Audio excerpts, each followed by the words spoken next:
മക്കളെ, സ്നേഹാവസ് ആണ്. ഹിന്ദിയാണ് എടുക്കുന്നത്. വരും നമുക്ക് കുറച്ചു നേരം ഹിന്ദി പഠിക്കാം.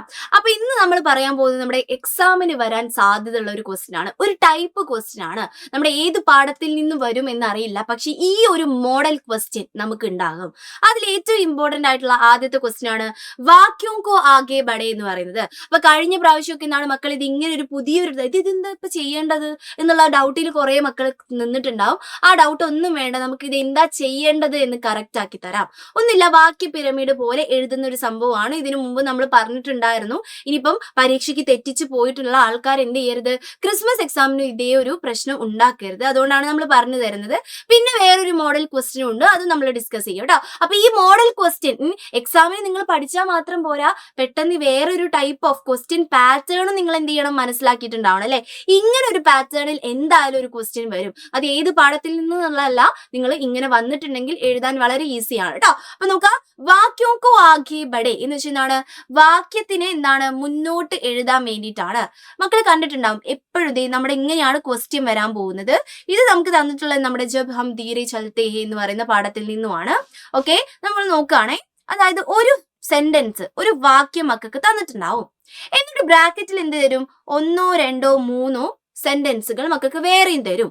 എന്നിട്ട് ഈ സെന്റൻസ് ഒക്കെ ഒരുമിച്ച് ചേർത്ത് മക്കൾ എന്ത് ചെയ്യണം, ഒരു സെന്റൻസ് ഉണ്ടാക്കണം, ഒരു വലിയ സെന്റൻസ് ഉണ്ടാക്കണം. പക്ഷേ മക്കൾ പലപ്പോഴും എന്ത് ചെയ്യാറുണ്ട്, വലിയ സെന്റൻസ് അങ്ങ് എഴുതി വെക്കും, എന്നിട്ട് അത് കഴിഞ്ഞു എന്ന് വിചാരിക്കും. പക്ഷെ അങ്ങനെയല്ല, നമ്മൾ ഇത് വരയിട്ടേ കണ്ടില്ലേ മക്കള്. അതായത് ഓരോ സെന്റൻസുകളും എന്താണ് ചേർത്ത് ഒരു 3 വരികൾ, 3 സെന്റൻസുകൾ മക്കൾ ഉണ്ടാക്കണം എന്നാണ് പറഞ്ഞു വരുന്നത്. പക്ഷെ പറഞ്ഞു തരാം, സിമ്പിൾ ആക്കി തരാം. നമ്മൾ പറയാറുണ്ട് എന്താണ്, തേങ്ങ മുറ്റത്തുള്ള തെങ്ങാക്കാം കേട്ടോ. തെങ്ങ്, മുറ്റത്തുള്ള തെങ്ങ്, വീട്ടുമുറ്റത്തുള്ള തെങ്ങ്, വീട്ടുമുറ്റത്തുള്ള തേങ്ങയുള്ള തെങ്ങ് എന്ന് പറഞ്ഞിട്ട് ഓരോ സെന്റൻസുകൾ നമ്മൾ ചേർത്ത് കൊടുക്കുന്ന രീതിയാണ് എന്തെന്ന് പറയുന്നത്, വലുതാക്കി കൊണ്ടുവരിക. അതാണ് നമ്മൾ ഈ ഒരു പരിപാടിയോട് ഉദ്ദേശിക്കുന്നത്.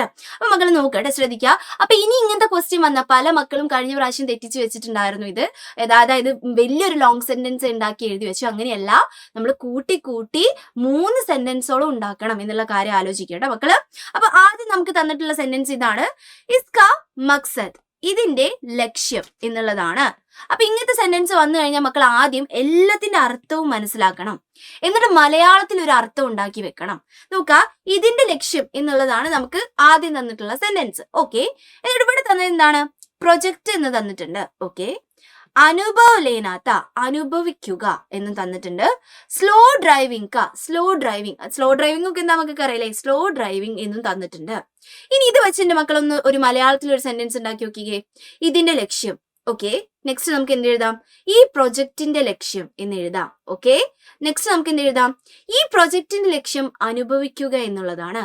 ഓക്കെ, ലാസ്റ്റ് സെന്റൻസ് നമുക്ക് എങ്ങനെ ഉണ്ടാക്കാം, ഈ പ്രൊജക്ടിന്റെ ലക്ഷ്യം സ്ലോ ഡ്രൈവിംഗ് അനുഭവിക്കുക എന്നുള്ളതാണ്. അങ്ങനെയാണ് നമ്മൾ എഴുതേണ്ടത്. മക്കൾ ആദ്യം മലയാളത്തിൽ ചിന്തിച്ചിട്ട് വേണം ഹിന്ദിയിലോട്ട് അത് മാറ്റാൻ വേണ്ടിയിട്ട്. ഒരിക്കലും എന്ത് ചെയ്യരുത്, ഈ ഒരു ക്വസ്റ്റ്യൻ വിട്ടുപോകരുത്. നമുക്ക് 3 മാർക്കിനോളം ഈ ക്വസ്റ്റ്യൻ ചോദിക്കാറുണ്ട്. 3 മാർക്ക്. ആ 3 മാർക്ക് മക്കൾ വെറുതെ കളയരുത്. ഇനി അഥവാ വായിച്ചിട്ടൊന്നും മനസ്സിലായിട്ടില്ല എങ്കിലും മക്കൾ എന്ത് ചെയ്യണം, ഓരോ സെന്റൻസും നമ്മുടെ ഈ ഓരോ വാക്കുകളും ഇതിന്റെ കൂടെ ചേർത്ത് കൂട്ടി നിങ്ങൾ എന്തെങ്കിലുമൊക്കെ എഴുതി വെക്കണം. അപ്പൊ ഒരു മാർക്കെങ്കിലും ഇട്ട് തരും. ചിലപ്പോൾ ചിലതൊക്കെ ശരിയാവും. അപ്പൊ അങ്ങനെ എഴുതണം കേട്ടോ. അപ്പൊ മിസ് എഴുതേണ്ട രീതിയാണ് പറയുന്നത്. തെറ്റുന്നതും തെറ്റാത്തതും പിന്നത്തെ കാര്യമാണ്. നിർബന്ധമായിട്ട് അറ്റൻഡ് ചെയ്യണം.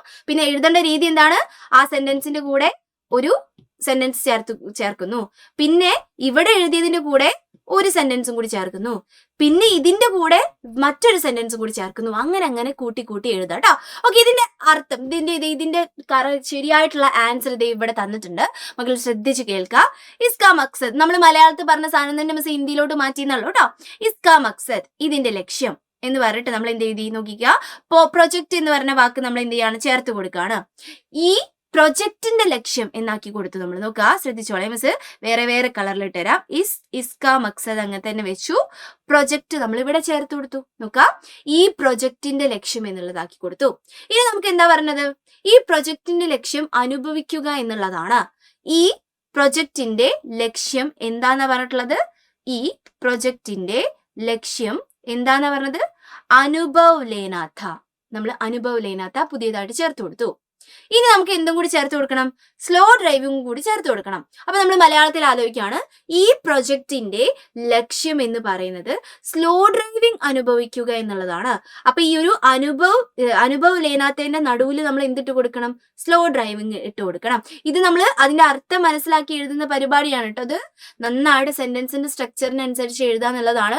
ഈ അഥവാ അത് അറിയില്ലെങ്കിലും ഈ ഒരു പാറ്റേണിൽ മക്കൾ എഴുതി വെക്കണം എന്നാണ് മിസ് പറയുന്നത് കേട്ടോ. ഒന്നും എഴുതാതെ പോകരുത്. പല മക്കൾ ഇത് സ്കിപ്പ് ചെയ്യാറുണ്ട്, സ്കിപ്പ് ചെയ്യരുത്. അപ്പൊ നോക്കാം, 3 മാർക്കിന്റെ സാധനം കേട്ടോ. ഇസ് പ്രൊജക്ട് കാ മക്സദ്, പിന്നെന്താ നമ്മൾ സ്ലോ ഡ്രൈവിംഗ് കാ അനുഭവ് ലേനാത്ത എന്നുള്ളത് എഴുതി കൊടുത്തു. ഈ ഓരോ ഭാഗം എത്തുന്ന സമയത്തും ഓരോ സാധനങ്ങളും ഇങ്ങനെ ചേർത്ത് കൊടുത്തു, വലിയ സെന്റൻസ് ആക്കി മാറ്റി. അങ്ങനെ 3 സെന്റൻസോളം മക്കൾ എഴുതിയാൽ 3 മാർക്ക് നമുക്ക് കിട്ടും. ഓക്കെ, കുറച്ച് തെറ്റിയാലും നമുക്ക് എന്തെങ്കിലുമൊക്കെ ശരിയായിട്ടുണ്ടാവും കേട്ടോ. അപ്പൊ ഇങ്ങനെ ഒരു ക്വസ്റ്റ്യൻ വന്നാൽ എന്റെ മക്കൾ എന്ത് ചെയ്യരുത്, തെറ്റിക്കാൻ പാടില്ല. നമുക്ക് എപ്പോഴും വരുന്നൊരു ക്വസ്റ്റ്യൻ ആണ് കേട്ടോ. അപ്പം എന്താണ്, ഏത് ഭാഗത്തുനിന്ന്, ബൈസിക്കിൾ തീവ്സ് എന്ന് വരാം, ജബ് ഹം ധീരെ ചലത്തെ എന്ന് വരാം, ഏത് ഭാഗത്തുനിന്ന് വരണമെങ്കിലും നമുക്കിത് വരാൻ സാധ്യത ഉണ്ട്. അപ്പൊ അതുകൊണ്ട് പാറ്റേൺ മനസ്സിലാക്കി വെക്കാം. പിന്നെ നമുക്ക് ചോദിക്കുന്ന ഒരു ടൈപ്പ് ഓഫ് ക്വസ്റ്റ്യൻ ആണ്. കഴിഞ്ഞ പ്രാവശ്യം പല മക്കളും ഇതിപ്പോ എന്താ ചെയ്യണ്ടേ, ഇതെന്താന്ന് മനസ്സിലാവുന്നില്ലല്ലോ എന്ന് പറഞ്ഞിരുന്നിട്ടുണ്ടായിരുന്നു. ഗംബോ കി സഹി മിലാൻ കരേ, ഗംബോ കി സഹി മിലാൻ കരേ. ഈ ഗംബോ എന്ന് വെച്ചാൽ കുറച്ച് ബോക്സുകൾ തന്നിട്ടുണ്ട്.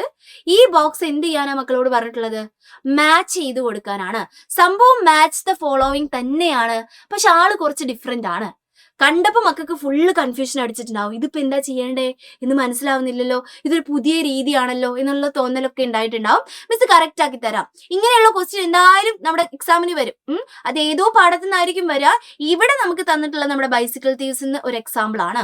അപ്പൊ ഇങ്ങനത്തെ ക്വസ്റ്റ്യൻ വന്നാൽ എങ്ങനെ അറ്റൻഡ് ചെയ്യാം എന്നുള്ളതാണ് മിസ് പറഞ്ഞു തരുന്നത്. നമ്മൾ കുറെ ക്വസ്റ്റ്യൻ ആൻസേഴ്സ് മാത്രം പഠിച്ചിട്ട് കാര്യമില്ല, ക്വസ്റ്റ്യൻ വന്നാൽ എങ്ങനെ അറ്റൻഡ് ചെയ്യണം, അത് ഏത് രീതിയിൽ എഴുതി വെക്കണം എന്നും മക്കൾ മനസ്സിലാക്കിയിട്ടുണ്ടാവണം അല്ലെ. അപ്പൊ നമുക്ക് എന്താണ്, നമുക്ക് 2 ബോക്സ് തന്നിട്ടുണ്ട് ഇവിടെ, കണ്ടോ, 2 ബോക്സ്. മക്കൾ ആദ്യം ചെയ്യേണ്ട പരിപാടി എന്താ അറിയോ, ഇതിനങ്ങ് എന്ത് ചെയ്യാ, മാച്ച് ദ ഫോളോയിങ് പോലെ നമ്മൾ വരച്ചു വെക്കുക. എന്നിട്ട് മാത്രം ഈ ഉത്തരത്തിലോട്ട് വന്നാൽ മതി കേട്ടോ. ആദ്യം ചെയ്യേണ്ട പരിപാടി എന്താണ്, ഈ ബോക്സ് കറക്റ്റ് ആക്കുക എന്നുള്ളതാണ്. അന്തോണിയോ കി സൈക്കിൾ, നമ്മുടെ അന്തോണിയോയുടെ സൈക്കിൾ എന്തായി പോയിട്ടുണ്ടായിരുന്നു, കളവ് പോയിട്ടുണ്ടായിരുന്നു. നോക്കുക, ചോരി ഹോ ജാത്തി ഹേ, മോഷണം പോകുന്നു. അപ്പൊ ഇത് കുറച്ച് നേരം എടുത്തിട്ട് ചെയ്യേണ്ട പരിപാടി കേട്ടോ. ഇത് പെട്ടെന്ന് പോയിട്ട് ചെയ്യരുത്, തെറ്റിക്കാനുള്ള എല്ലാ പരിപാടിയും ഇവിടെ ഉണ്ടാവും. അതുകൊണ്ട് കറക്റ്റ് നോക്കിയിട്ട് മാത്രം മാച്ച് ചെയ്യുക. ഇതിന് പറ്റിയ ആളെ മാത്രം എന്ത് ചെയ്യുക, ഫുള്ള് വായിച്ചതിന് ശേഷം മാത്രം മക്കൾ എന്ത് ചെയ്യുക, മാച്ച് ചെയ്ത് കൊടുക്കുക കേട്ടോ.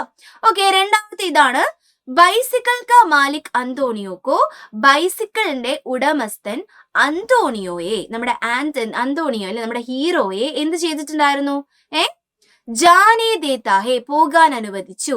അപ്പൊ പാഠഭാഗം നന്നായി വായിച്ച ആളുകൾക്ക് മാത്രമേ ഇത്തരം ക്വസ്റ്റ്യൻ എന്ത് ചെയ്യാൻ പറ്റുള്ളൂ, അറ്റൻഡ് ചെയ്യാൻ പറ്റുള്ളൂ എന്നുള്ള കാര്യം മക്കൾ ആലോചിക്കുക. നമുക്ക് ടെക്സ്റ്റ് ബുക്കിൽ അല്ലാത്തത് എന്താണ്, ഒരു ക്വസ്റ്റ്യൻ ലാസ്റ്റ് മാത്രമേ വരുള്ളൂ, ബാക്കി ഒക്കെ ടെക്സ്റ്റ് ബുക്കിൽ നിന്നായിരിക്കും വരിക. അത് പഠിച്ച ആൾക്കാർക്ക് സൂപ്പർ ആയിട്ട് ഇത് എഴുതാൻ പറ്റും കേട്ടോ. പിന്നെ നെക്സ്റ്റ് എന്താണ് നോക്കിക്കേ, അന്തോണിയോക്കോ സടക്കേ കിനാരെ, നമ്മുടെ അന്തോണിയോ, ഹീറോ ആയിട്ടുള്ള അന്തോണിയോക്ക് സടക്കേ കിനാരെ, റോഡിന്റെ അരികിൽ എന്തായിരുന്നു അവൻ കണ്ടിട്ടുണ്ടായിരുന്നത്, പുരാനാഹേ, ഓൾഡ് ആണ്. അങ്ങനെയൊന്നും സെന്റൻസ് കറക്റ്റ് ആവുന്നില്ല. പിന്നെന്താ സെന്റൻസ് കറക്റ്റ് ആയിട്ടുള്ള സാധനം, ഏക ലാവാരി സൈക്കിൾ ദിക്തി ഹേ, ഒരു അനാഥനായി കിടക്കുന്ന അല്ലെങ്കിൽ ആർക്കും വേണ്ടാതെ കിടക്കുന്ന എന്നുള്ള അർത്ഥം അല്ലെ, അങ്ങനെ കിടക്കുന്ന സൈക്കിൾ ദിക്തി ഹേ, സൈക്കിൾ കാണുന്നു എന്നുള്ളതാണ് തന്നിട്ടുള്ളത്. അപ്പൊ എന്താണ്, നമുക്ക് മാച്ച് ആയിട്ട് കുറച്ച് ആൾക്കാരെ കിട്ടി. ഇനി അടുത്ത പരിപാടി എന്താ അറിയോ മക്കൾ ചെയ്യേണ്ടത്, നോക്കുക, ഈ മാച്ച് ആയ ആൾക്കാരെ എന്ത് ചെയ്യാ, നന്നായിട്ട് എഴുതി നോക്കുക. ആക്കി പറ്റിയത് ഗായാണ്, ഓക്കെ എഴുതി. ആക്കി പറ്റിയിട്ടുള്ളത് ആരാണ്, ഗായാണ്, ഇതും എഴുതി. ഈക്ക് പറ്റിയിട്ടുള്ളത് ആരാണ്, കായാണ് എന്ന് എഴുതി. യെസ്, ഇത് കണ്ടുപിടിച്ചു വെച്ചു. ഇനി എന്റെ മക്കൾ നോക്കേണ്ട കാര്യം എന്താണ്, ഇതേപോലത്തെ ആൾക്കാർ ഇവിടെ എവിടെയാണ് വരുന്നത് നോക്കുക. ആ ഗ അല്ല, ഇതല്ല, ഇത് തെറ്റാണ്. നോക്കി, ഇത് തെറ്റാണ്. നോക്കുക, ആ ഗ, ഓക്കെ ഇത് ശരിയായിട്ടുണ്ട്. ആ ഗ, ഇതും ശരിയായിട്ടുണ്ട്. ഈ ഗ, ഇതും ശരിയായിട്ടുണ്ട്. യെസ്, അപ്പം മക്കൾക്ക് എന്തായി, ശരിയായിട്ടുള്ള ആൻസർ കിട്ടി. ഇതെന്താണ്, ഇത് ശരിയാണ്, ഇത് ശരിയാണ്, ഇത് തെറ്റാണ്, ഇത് തെറ്റാണ്, ഇത് തെറ്റാണ്. ഓക്കെ, ഇത് തെറ്റാണ്. ഓക്കെ, ഇത് ശരിയാണ്. അപ്പൊ മുഴുവൻ ശരിയായിട്ടുള്ള മക്കൾ എങ്ങനെ കണ്ടെത്തേണ്ടത്? ദേ മുഴുവൻ ശരിയായിട്ടുള്ള ഏത് ഭാഗമാണോ മക്കൾക്ക് കിട്ടുന്നത് അതിനനുസരിച്ച് എന്ത് ചെയ്യുക? ദേ നമ്മൾ ആൻസർ എഴുതുക. മക്കൾ എന്ത് ചെയ്ത് കൊടുക്കുക? നമ്മുടെ ആൻസർ ഷീറ്റിലോട്ട് ഈ ആൻസർ കറക്റ്റ് എഴുതി കൊടുക്കുക. കുറച്ച് നേരം എടുത്ത് ചെയ്യേണ്ട പരിപാടിയാണ്. ഇതൊരു പുതിയ രീതിയാണ്. ഇതുവരെ നമുക്ക് ഈ ഒരു പാറ്റേണിൽ നമുക്ക് എക്സാമിന് ചോദിച്ചിട്ടുണ്ടായിരുന്നില്ല. ഇതൊരു പുതിയ രീതിയാണ്. ഡയറക്റ്റ് സഹി മിലാൻ ചെയ്യുന്നതിന് പകരം വളഞ്ഞ വഴിയിൽ ചോദിക്കുന്ന പരിപാടി അതാണ്. അപ്പൊ മക്കള് കൃത്യമായിട്ട് എല്ലാം തെറ്റിക്കാനുള്ള എല്ലാ പരിപാടി ഇതിലുണ്ട്. അപ്പൊ ഒരു തരത്തിലും ഇത് തെറ്റിക്കാത്ത വിധത്തിൽ മക്കൾ എന്ത് ചെയ്യണം? ചെയ്യേണ്ട രീതി ആദ്യം എന്താണ്?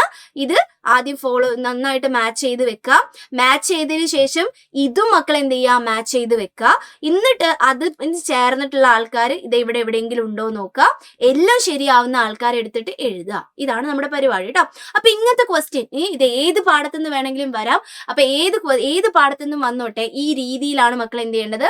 ഇത് അറ്റൻഡ് ചെയ്യേണ്ടത്. അപ്പൊ മക്കൾ എന്ത് ചെയ്യണം? സൂപ്പർ ആയിട്ട് ഇത് ഇങ്ങനെ ഒരു ക്വസ്റ്റ്യൻ വന്നിട്ടുണ്ടെങ്കിൽ എഴുതണം കേട്ടോ. അപ്പൊ നമ്മുടെ ക്രിസ്മസ് എക്സാം ഇവിടെ എടുക്കാറായിട്ടുണ്ട്. അപ്പം മക്കൾ എന്ത് ചെയ്യുക? നിർബന്ധമായിട്ടും നന്നായിട്ട് പഠിച്ചിട്ട് പോയിക്കോളാം. പിന്നെ നമ്മുടെ എന്താണ് എൻ ഗെയിം ബാച്ച് ഒക്കെ ഉണ്ട്. ഇത് താഴെ കാണുന്ന സ്ക്രോളൊക്കെ നമുക്ക് കാണാൻ പറ്റുന്നുണ്ടാവും. നമ്മളെ എല്ലാ റിവിഷനും കാര്യങ്ങളൊക്കെ പറയുന്ന രീതിയിൽ എന്താണ് ഒരു ബാച്ച് തുടങ്ങുന്നുണ്ട്. അപ്പൊ കുറെ പാഠഭാഗങ്ങളൊക്കെ നഷ്ടപ്പെട്ട ആൾക്കാർക്ക് എന്ത് ചെയ്യാൻ പറ്റും?